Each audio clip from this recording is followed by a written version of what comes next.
Well, I am out here setting my barrel today. Right now,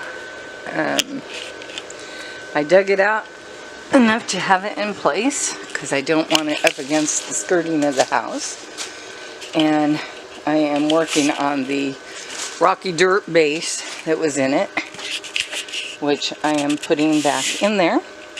And then I have a couple of buckets of good soil, which I'll be mixing with steer manure.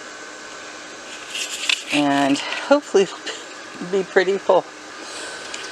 Okay, so I'm just going to smooth them out, and then I'm going to add a layer of manure, and then I will add dirt, and then a layer of manure and dirt, and I will stir the top portion of it, and I'll put all that I have in there and see how full it winds up.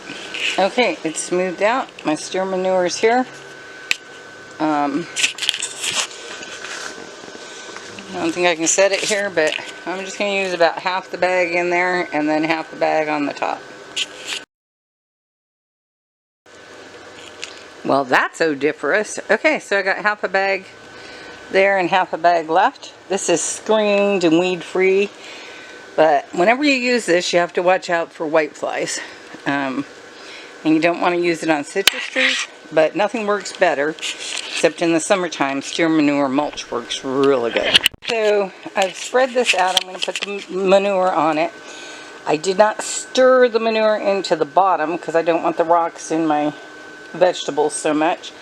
But I also, because this, when I dug it out of the barrel, I did wind up with a few rocks in it, so I've been pulling them out as I come across them.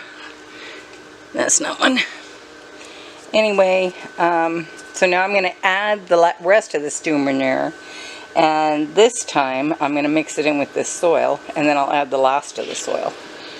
That turned out amazingly well. I'm pretty happy with it. I'm going to soak it now, let it sit for a couple of days, stir it, and soak it again, and then I'll be ready for planting.